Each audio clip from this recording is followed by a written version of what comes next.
10 ways to absolutely destroy negativity in your life, or at the very least, bring it to a minimum. I'm Edgar Ortega, handsome blind guy.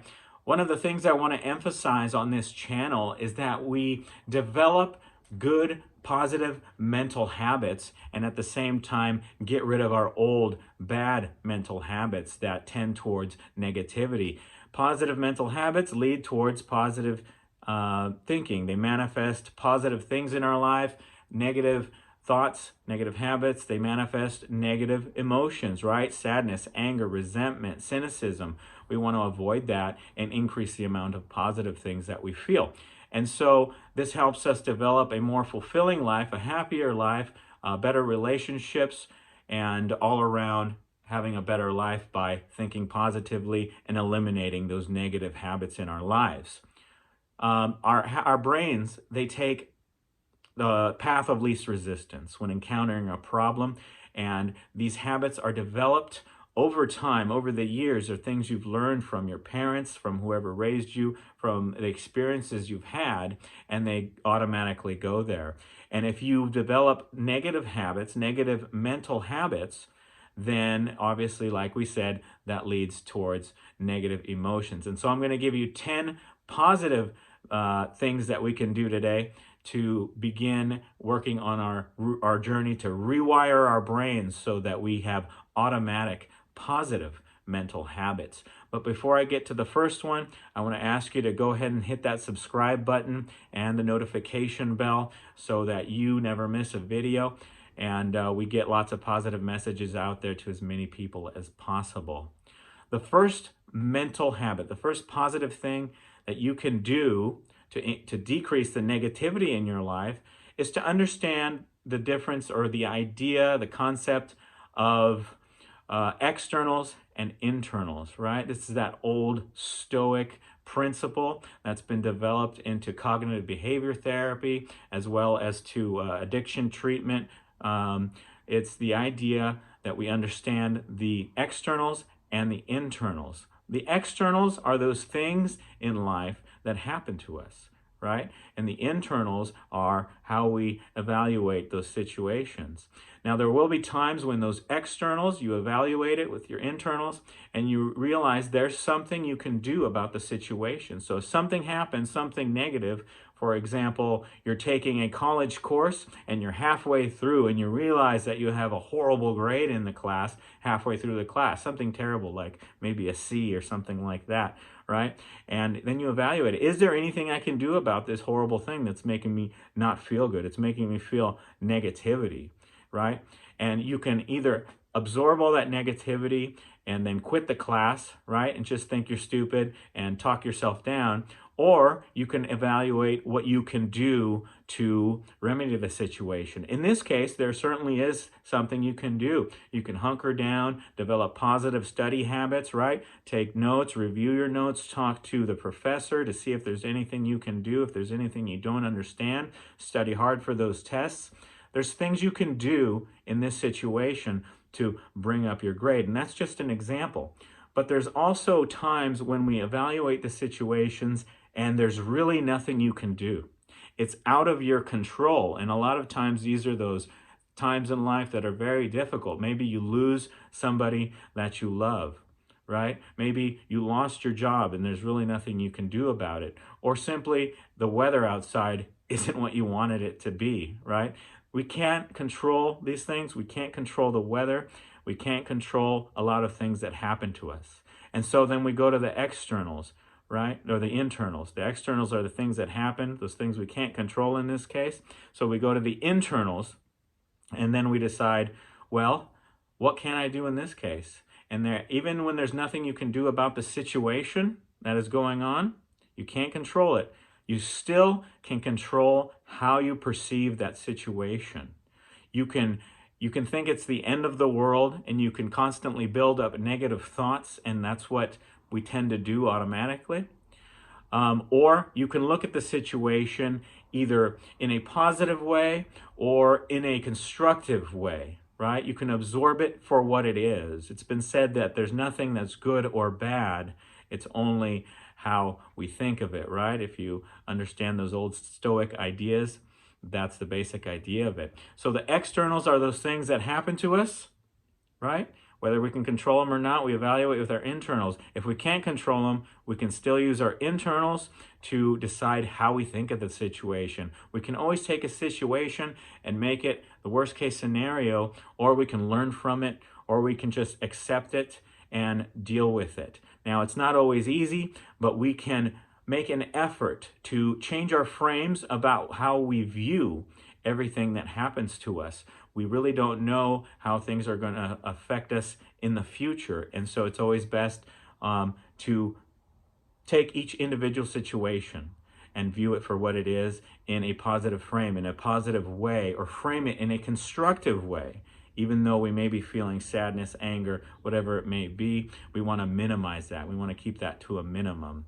And so it's important that, number one, we understand the internals and externals, and that we gear our internals towards the positive, towards a constructive way of dealing with the situation instead of going straight to the negatives. The number two way that you can destroy negativity in your life is to develop a regular gratitude exercise. And this one's very powerful. You can do gratitude exercises, gratitude meditations, whatever you want to do. If you want to start your day off, if you tend to be a negative person, right? You're that type of person that gets out of bed, stubs their toe, and then the whole rest of the day is this horrible uphill battle with hurdles. And you're just exhausted by the end of the day. You want to start your day off right? So we don't stub our toe, or even if we do, we look at it the right way. So we start out with gratitude exercises. As soon as you open your eyes, you can begin to make a list of all the things you're grateful for. And you can do it. And if you don't think you can, give it a try. A lot of times we're in bad situations, right? In my case, I lost my vision, and I continue to lose my vision. I'm legally blind, and I can wake up every day and focus on that. But I can be grateful for the bit of vision that I still have left. I can be grateful for having a roof over my head. I can be grateful for my wife. I can be grateful for the place I live, my parents. I can be grateful for having the health to be able to make videos like this, whatever it may be. Every situation is going to be subjective to you, and you can find at least 10 or 20 ways, and I challenge you to do 20 before you get out of bed, because then you're really working to find all those things you're grateful for. Even if you do just the 10, that's great. If you get in a situation where you're not feeling it, you're feeling that negativity come along, do your gratitude exercises, right? Make a list of everything you're grateful for. You know, you might be grateful for your family, or maybe you don't have a family. Maybe you have a pet. You're grateful that you have a pet to take care of. You hate your job. Well, maybe you're grateful that you have a job, right? And that brings us over to number three. The number three way that you can dispel negativity in your life is to turn your have-tos into get-tos. That kind of ties in with the last one, right? With our gratitude. And we talked about the job, for example, right? And if you have a job you don't want to go to, you really dislike it, makes you not feel great, think, instead of I have to go to my job, I get to go to my job, right? There maybe have been times in your life when you didn't have a job, or you know people that don't have jobs and they're really looking. Be grateful that you have a job. I have to go to this meeting I don't want to attend, right? Change it to, I get to go to this meeting at work that I get to attend. I get to go to the meeting. And if you're normally at work and you go to a meeting and you sit down and listen to somebody talk or whatever it may be, you can say, well, I get to go to the meeting and I get to take a break from the usual part of the day and I get to sit there. And then make it more positive. Say, hey, maybe I'll get to learn something at this meeting, right? Or maybe I'll get to meet somebody new, because a lot of times you meet somebody new who's a speaker or something like that. Everything you do, instead of making it horrible, if you think I have to do this, it's just going to make you feel crummy. It's going to make you feel negative emotions. And so we want to flip that around. Tell yourself you get to do these things. Even though you don't typically like to do them, be grateful again. So these things kind of tie together. So number three, turn your I have to's into I get to's. Number four is kind of a fun exercise that a lot of people can practice. A lot of people, when they first meet somebody, they have a negative attitude, and what they do is they look for the first thing they don't like about a new person they meet or a situation that they're in. So I want to tell you that number 4 is to find something you like about new people and new situations you meet or find yourself in. And it may be something like you like their hair, or you like their tie or their shoes. And if you have to look harder, maybe you think, or you like the job they have. Maybe they do their job very well. Whatever it may be, find something automatically that you like about them instead of automatically deciding you don't like somebody because of one little thing, right? And that's not saying to be naive. It's important to keep an eye out for shady people, right? And evaluate the situation there. But a lot of times, people that are constantly negative, they keep people at a distance, right? They'll automatically go to that negative mind habit of finding something they don't like about them for whatever reason, right? And so instead, find something you like. And if you feel those negative things creeping in, oh, I don't like his hair, or I don't like the way he talks, something like that, brush that thought aside.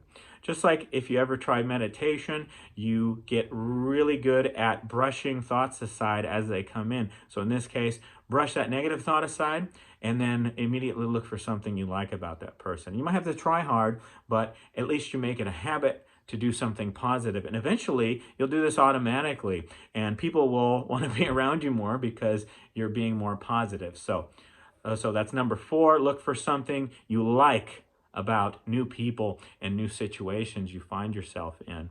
And again, these are kind of tying together. Number 5 is to compare yourself only to yourself. It's very much true. It's often said that comparison is the thief of joy, right? A lot of times we compare ourselves to other people. Maybe we're learning a new skill, and there's other people that are learning this new skill faster than we are. And so we compare ourselves to them, and we're not developing as quickly.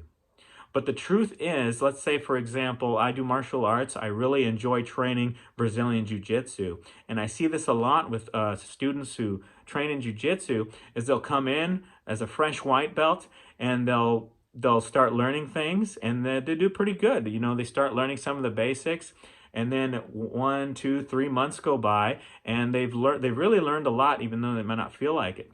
But they see this other person who's maybe doing things a little bit more skillfully. They may be picking up skills faster, right? And so the other person looks at that person and says, now, why aren't I able to do those things at my level? We started at the same time. And so you want to compare yourself to where you were when you started. So if you're comparing yourself to that person, you're going to kind of feel negative. But if you compare yourself to where you started, to where you were before, then you'll notice I came in, I didn't know anything, right? And now I know this and that, and I know how to do all these other things, and I'm starting to get better at this, right? And then you feel better about yourself. You are becoming better at that thing, but you didn't notice it because you were comparing yourself to where other people are in the present time. So number 5, compare yourself only to yourself and evaluate yourself on the past. Now, there is some utility in comparing yourself to people that you want to be like, right? You want to emulate them, but that's a whole different story. People that motivate you by how good they are. But in general, compare yourself only to yourself in the past, and see how much better you feel. You'll, instead of having those negative feelings about yourself, you want to quit, you'll say, oh, I've been learning a lot. I'll just give it some more time and see how far I can go. And that's a really good, positive mental habit to have. Number 6 is another mental habit that we want to develop, is to stop ourselves from complaining. So stop yourself from complaining. Nobody wants to be around somebody that only complains, that only has negative things to say, right, about their situations, but really isn't offering any solutions. And that's generally what we define complaining as, is somebody kind of griping about a situation, feeling negative things, but not really offering any solutions, just kind of inwardly focused like that. So make a habit that if you complain, understand it. Be aware of what you're doing, right? And if you catch yourself in mid-sentence, stop. So stop yourself from complaining. Now we do this in our head too. We start complaining. I don't want to be here. I don't like it here. Whatever it may be, I don't like my job. Stop yourself in your mind and don't let those thoughts come out. Meditation, kind of the same thing. Those thoughts start coming in, and we brush them aside.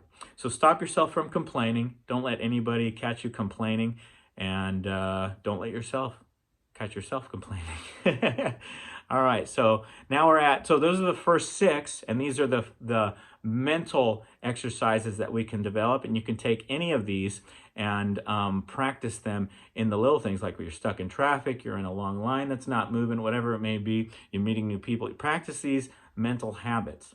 The next 4, 7, 8, 9, and 10 are actual physical things that you can do that can combine with the mental habits, but they're things that are very helpful. And each one of these can help on their own, but it's important that if we learn to combine them, it becomes easier than we thought. Okay, so now we're at number 7. And the first physical positive thing you can do to decrease negativity in your life is to, let's see, we're at number 7, is to, hang around positive people. Sorry, I don't have any notes. I got to do this kind of all in one shot. Number 7 is to hang around positive people, right? When you hang around positive people, you realize that they are pulling you up to their level. It's very much true that we are the average of the few people that we hang around. You hear this all the time, and if you haven't, you're hearing it now. You are the average of the 5 or so people that you hang around the most. And so if you hang around people that you admire, people that you want to be like, people that are positive, you're going to start developing those positive mental habits, those positive outward habits too. And you'll learn a lot from them, and they're going to bring you up. Your average will increase. Your value as a person will increase. Now, on the flip side, you can also stop hanging around negative people, right? If indeed we are the average of the few people that we hang around the most, if you're hanging around with negative people, with negative habits, with negative thought habits, right? They kind of like to congregate and complain amongst themselves. They're going to bring your average down, right? And so number 7, hang around positive people, right? Find more positive people to hang around, and stop hanging around negative people. It makes a huge difference. You'll feel better. You'll be around better people, and your negativity will certainly decrease. And number 8 is a fun one. Number 8, of course, is to listen to positive, uplifting music. Now, I say positive, uplifting music. I mean music that'll make you feel good. Music that gives you positive emotions, that makes you have good feelings. It doesn't mean you have to start listening to motivational or like Christian contemporary music. And I don't mean positive in that way, although if that's something you enjoy, please do it. If it makes you feel good, listen to it. You can even listen to like death metal, right? Something like that. If it gives you positive feelings, if it makes you feel good. Music is very much so an amplifier of emotions, right? And if we're feeling good, right, we listen to music that makes us feel good, it amplifies that. If we're feeling sad, like if you, for example, something everybody goes through, they might go through like a breakup or something like that, they start listening to really sad music. How do you start feeling? You start feeling worse, right? And music can be like a very powerful anchor. When you listen to a song, right, it brings up memories, right? It brings up old feelings. And so we tie our feelings and memories to those songs or those types of music that we listen to. We anchor those feelings there. And so listen to positive music, or rather music that makes you feel positive. Listen to anything that makes you feel edified, right, and happy, or positive emotions, okay? Number 9, very important one that works on your physiology, it works physically on you, is to exercise. We need to exercise, and I'd say do vigorous exercise. I like doing Brazilian Jiu-Jitsu. No matter how I feel, if I go into a sparring class, afterward, you get a good sweat on and you feel good. It changes your chemistry. It's kind of in a similar way that a cold shower changes your chemistry. And we can talk about that another time. But it physically helps you feel better. If you're feeling down, I promise, if you get on the treadmill and run for half an hour or even an hour, and get it out, your body's gonna feel better. It's gonna change your chemistry, and you will wash away that negativity that you might have been feeling. And if you don't believe me, give it a try. It works. It's science. Give it a shot. Number 10 is an important one, and that's our last one, but by no means the last thing that you can do to decrease negativity in your life. Number 10 is to focus outward, okay? How many times have you seen somebody that you know is very sad, but on social media, every single picture, every single post is like a selfie, right? They're focused inward. When we are in those moments of deep despair, for example, and we've all been there, we're very inwardly focused. When we focus outward and go and help somebody, we are focusing not on ourselves, but on the outside world, right? We're focusing on others. So number 10, I'd say focus outward and do something kind for someone, right? Or for people. Go out and help somebody, right? These things make us feel positive about ourselves. They make us feel good when we help other people. And if you'll notice, some of the happiest people in the world, some of the happiest people that you meet are always doing something for somebody else. And they're always smiling, they're always happy, they have lots of friends, everybody loves them, and they're always helping somebody else, you know, these type of selfless people. That can, you can go overboard with that sort of thing too, especially if you neglect yourself. It's important not to. But it's important to focus outward. If you're feeling depressed, you might be surprised by how much better you can feel by helping people, by ignoring kind of that drive to look inward and focus inward on your feelings and going out and doing something positive. It really helps out a lot. So those are the 10 strategies I'd offer for now to help destroy negativity in your life. Those certainly, like I said, aren't all the strategies that there are out there. And like I said, in the comments, let me know of any other ones that you might think of. If there's any strategies here that you might want to implement, let me know in the comments as well. One thing I did want to say is that you can take care of a lot of these in one shot. Like, for example, I brought up that I like doing Brazilian Jiu-Jitsu, like we did number 7, 8, 9, and 10 that we talked about. Those are all taken care of just by going to one session of Jiu-Jitsu, right? 1, we're hanging around positive people. 2, we're listening to music. Usually when you go to Jiu-Jitsu, there's good music playing. It keeps you motivated. Let's see, what else was there? We're exercising, of course, right? And a lot of times when you go to Jiu-Jitsu, you're there a while. It's a hierarchy, and so the belts are ranked, and you eventually develop over time, and you get a higher and higher rank. The more skill you get, and the more time you practice, and you're able to help other people by teaching them something. So when you're rolling, when we're sparring with somebody, you can show somebody, hey, if you did this, this would help you get a sweep, right? Or this will help you get the submission, whatever it might be, you're helping them. So just in doing Jiu-Jitsu, we're doing at least the last 4 things that we talked about, right? And we're certainly implementing a lot of the thought exercises in there as well, and you can think about it. So it's not like a big chore to do all these once you realize how easy it is to implement them, and you might be doing multiple positive things to dispel negativity in your life at one time, like going to Jiu-Jitsu. I highly recommend it. That's it for now, but please go ahead and remember to subscribe to this channel so that we can put out more positive content like this, and maybe we'll do another 10 ways to dispel negativity in the future. But for now, pick 1 or 2 that you want to try out to develop positive mental habits and do these physical things that'll help you dissolve away negativity in your life. My name's Edgar Ortega, handsome blind guy, and I thank you for watching.